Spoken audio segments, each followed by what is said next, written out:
ہمیں سب سے پہلے جوائن کر رہے ہیں علی محمد خان صاحب. بہت شکریہ آپ کا خان صاحب. یہ معاملہ پھر سے گڑبڑ ہو گیا ہے. 9 مئی جیسی صورتحال ہو گئی ہے. آپ دیکھ رہے ہیں فنڈڈ ایڈورٹیزمنٹس چل رہے ہیں, آپ کو ملیٹنٹ آرگنائزیشن قرار دیا جا رہا ہے, انتشاری ٹولہ فتنہ, اور اب تو سنا ہے کہ فسادات کے لیے بھی ایک خاص ٹیم بنائی جائے گی جو کہ جو بار بار آپ فساد کھڑا کرنے آ جاتے ہیں اس کو روکنے کے لیے. یہ معاملہ کہیں جاتا ہوا دکھائی نہیں دے رہا. آپ کی سوچ کیا ہے اس حوالے سے؟ جی بہت شکریہ. بسم اللہ الرحمن الرحیم. اللہم صلی علی محمد وعلی آل محمد. میرے خیال میں حکومت کی فرسٹریشن کو یہ ظاہر کرتا ہے. یہ ایک فرسٹریٹڈ شخص کی گفتگو ہے جو آپ نے مریم صاحبہ کی سنائی ہے.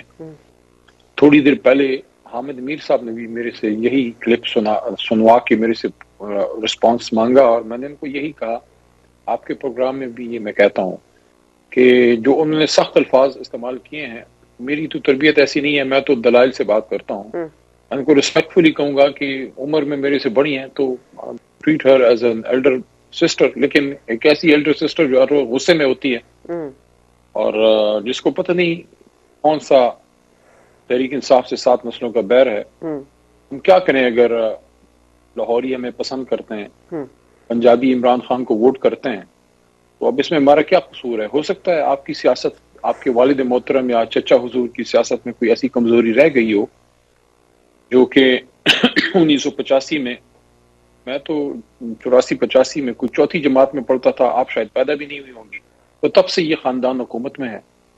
تو پھر آپ مجھے بتائیے ان کو اور کتنا وقت چاہیے؟ 2 نسلیں تو قبروں میں اتر گئی ہیں. کوئی میرے خیال میں یہ نسل کو بھی اتارنے کا پروگرام ہے, اور سب کے سب لگ ہی رہا ہے کہ ہمارے پیچھے تو شاید آرا مشین لے کے آ رہی ہیں. لیکن یہ فرسٹریشن شاید اس لیے بھی ہوگی. دیکھیے, انسان دنیا کو تو دھوکہ دے سکتا ہے. صبح جب اٹھتا ہے اور آئینے میں اپنے چہرے, اپنی آنکھوں کو انسان دیکھتا ہے, تو کسی زمانے میں نے ایک بات کی تھی, میں کوئی انٹلیکچوئل تو نہیں ہوں, لیکن آپ جیسے لوگوں سے تھوڑا بہت سیکھا ہے. میں نے ایک بات کی تھی کہ دنیا کا سب سے مشکل کام پتہ ہے کیا ہے؟ اپنی آنکھوں میں آنکھیں ڈال کے سچ بولنا ہے, اپنے آپ کو سچ بولنا. تو ان کو یہ پتا ہے کہ سیٹیں یہ سارے ہارے بیٹھے ہیں, اندر ایک فرسٹریشن ہے کہ ہمارے پاس اتنا مال ہے, طاقت ہے, تعلقات ہیں, ہمارے پاس اتنی بلیک میلنگ کی حساب کتاب ہے لوگوں کو, سارا کچھ, لیکن عوام ہمیں ووٹ کیوں نہیں دیتی؟ یہ وہ فرسٹریشن ہے. آپ کیا کہنا ہے, ہم دہشت گرد ہیں, چلائیں کیسے؟ آپ تو بے شمار تو چلا لیے. میرے سے لے کے عمران خان صاحب تک مجھے ایک کوئی لیڈر یا کوئی ورکر بتا دے جس پہ دہشت گردی کا پرچہ نہ کٹا ہو, تو ثابت کریں اگر کوئی دہشت گردی ہے. لیکن یہ کہنا کہ فساد ہے ختم کریں گے, کیا ارشد شریف صاحب والا کام کرنا چاہتے ہیں ہمارے ساتھ کچھ لوگ؟ کیا چاہتے ہیں؟ ارشد شریف جو دیار غیر میں شہید ہوئے ہیں, کوئی ان پہ آسمان سے خلائی مخلوق نے حملہ کیا تھا, ان پہ کیا ہوا تھا؟ کوئی اسپیس شٹل گرا تھا؟ کیوں پاکستان سے وہ نکلے تھے اپنی جان بچانے؟ ایک محب وطن پاکستانی, ایک محب وطن پاکستانی جس نے پاکستان میں آخری کام جو کیا تھا وہ سب ہلالی پرچم کو ہوا میں لہرایا, اس کے بعد وہ بیچارہ اپنی جان بچا دے چلا گیا. تو یہ تو ہماری حالت ہے, یعنی کہ اس طرح کی ذہنیت کے ساتھ سر معذرت کے ساتھ کوئی 89 لوگ ہیں جو ڈی پی اوٹک بھی کہہ رہے ہیں کہ جن کی شناخت ہی نہیں پتا, جو نادرا پہ نہیں ہیں, دے آر افغانز, اور ان کے ہاتھ میں اسلحہ ہے, ان کے ہاتھ میں کیمیکل ویپنز ہیں. یہ تو ایک پوری بارود بھری گاڑی تھی. So this is enough for a political party to be banned. I mean this should be enough. آپ کو یہ بھی اندازہ ہونا چاہیے, whether they can prove it or not remains to be seen. نہیں, ثابت کریں نا. اگر کوئی غلط چیز ہے تو میں تو نہیں سپورٹ کروں گا, نہ کوئی بھی ذی شعور شخص سپورٹ کرے گا.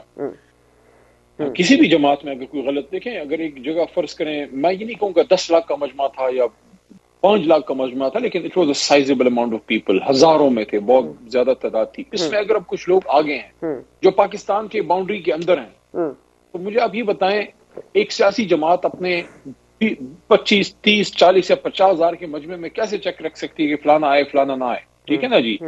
اگر یہ کہنا کہ فلانا افغانی ہے, تو افغانی ہونا کوئی جرم تو نہیں ہے. اگر ہاں یہ ثابت ہو کہ ہم کوئی پیسے دے کے لائے ہیں, جس طرح یہ قیمے والی نان کھلوا کے تو وہ لے کے آتے ہیں, تو پھر تو ٹھیک ہے.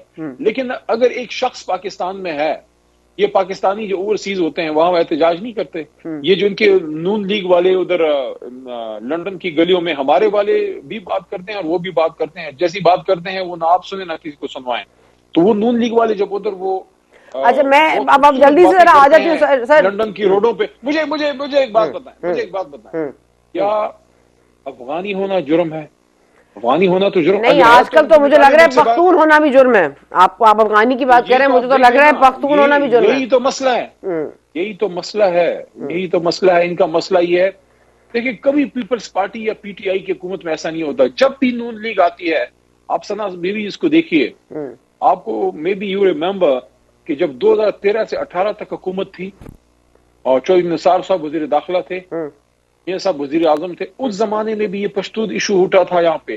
کسی نے کچھ سفید دیر والی ٹوپی پہنی, اس کو پکڑتے تھے. اس سے پہلے اگر 90s میں جائیں تو میاں صاحب کے زمانے میں انہوں نے یہ نعرہ لگایا بھٹوازم کے خلاف کہ جاگ پنجابی جاگ تیری پگ نو لگ گیا داغ.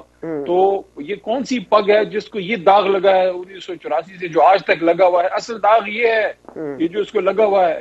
اچھا, فیصل واڈا صاحب بہت زیادہ فکر مند ہیں, وہ بلاول بھٹو زرداری صاحب سے بھی ملے ہیں کل میرے پروگرام میں بھی. انہوں نے بار بار کہا ہے کہ بی بی سے, ہواریوں سے, قاسم سوری ٹائپ سے ان کو خطرہ ہے. ان کا جو ٹویٹر اکاؤنٹ ہے وہ کون ہینڈل کر رہا ہے, اس طرح کی ٹویٹس اس طرح کی آ رہی ہیں جس پہ اور غم و غصہ پایا جا رہا ہے. تو یہ اس حوالے سے آپ کیا کہیے گا؟ اور بلاول سے وہ ملے ہیں اسپیشلی اس لیے کہ عمران خان صاحب کی زندگی کو خطرہ ہے اور وہ چاہتے ہیں کہ وہ اس میں انٹروین کریں. سو آپ فیصل واڈا صاحب کے کردار کو کیسے دیکھ رہے ہیں اور کیا واقعی خطرہ ہے؟ بلاول سے ملنا چاہیے, اچھی چائے کافی شاید پلا دیتے ہوں گے. باقی لیڈر کی بڑے گھر میں پیدا ہونے سے بندہ کوئی لیڈر تھوڑی نہ بن جاتا ہے. اگر ایسا ہوتا تو پونجا جناح کے گھر میں پیدا ہونے والا محمد علی کبھی قائد اعظم نہ بنتا. تو ثنا بی بی ایسا نہیں ہوتا. اسٹریٹ سمارٹ ہونا پڑتا ہے, جنہیں جنون کاٹنی پڑتی ہیں, بغیر ڈیل کے باہر آنا پڑتا ہے, تکلیف سہنی پڑتی ہے, اپنی فیملیز کے لیے پریشان ہونا پڑتا ہے. ہم کھڑے ہیں پاکستان, ملک تو نہیں چھوڑ کے بھاگے, باہر نہیں بھاگے. کیا ہماری فیملیز نہیں ہیں؟ ٹھیک ہے. کیا مجھے اپنی 85 سالہ, میں آپ کو یہ بات, کیا مجھے اپنی 85 سالہ ماں کی فکر نہیں ہے جنہوں نے پچھلے دنوں مجھے یہ کہا کہ اس بار اگر اندر گئے تو شاید پھر مجھے نہ دیکھو؟ اتنا لوگوں کو ٹینشن ہے, اتنا لوگوں کو پریشانی ہے. اس میں سے نکل کے پھر آپ آگے بڑھتے ہیں. بلاول صاحب بس ٹھیک ہے, اگر کوئی لوگ ان کو سمجھتے ہیں کہ وہ پاکستان کو لیڈ کر سکتے ہیں تو پھر میں ان کے لیے دعائی کر سکتا ہوں. میں بدشگونی نہیں کرتا, میری دعا ہے ان کے لیے. اگر وہ لیکن وہ کہہ رہے ہیں کہ شہادتیں ان کے خاندان نے اتنی دیکھی ہیں اور وہ ابھی سمیئر فری ہیں, اب تک ان پر کوئی کرپشن کا چارج نہیں لگا ہے. فیملی پہ بات ہو سکتی ہے یا پارٹی پہ بات ہو سکتی ہے, تو وہ اگر کوئی کردار ادا کریں تو کیا آپ آگے بڑھ کر سننے کی کوشش کریں گے؟ کیا خان صاحب ملیں گے بلاول سے؟ نہیں تو پازیٹیو بات اگر کوئی کر رہا ہے, اگر وہ سمجھتے ہیں کہ بلاول اچھا کوئی رول ادا کر سکتے ہیں, ان کا اچھا رول تو ہم نے 26 میں آئینی ترمیم میں دیکھ لیا. وہ اس کو بوائیکاٹ کر کے بیٹھ گئے نا سر. ان کو, آپ کو 2 سیٹیں دی, ان کو ایک ہی سیٹ ملی.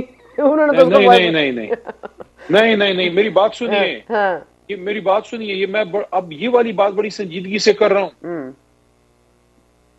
وہ بے نظیر جو اس وقت کی جنتا کے خلاف کھڑی ہو گئی تھی, اس کو ملک چھوڑنا پڑا تھا, اس میں سب کچھ ہو سکتا تھا, لیکن وہ کبھی بروٹ فورس کی بات نہیں کرتی تھی, جو پھر لیاقت باغ میں دن دہاڑے شہید ہو گئی.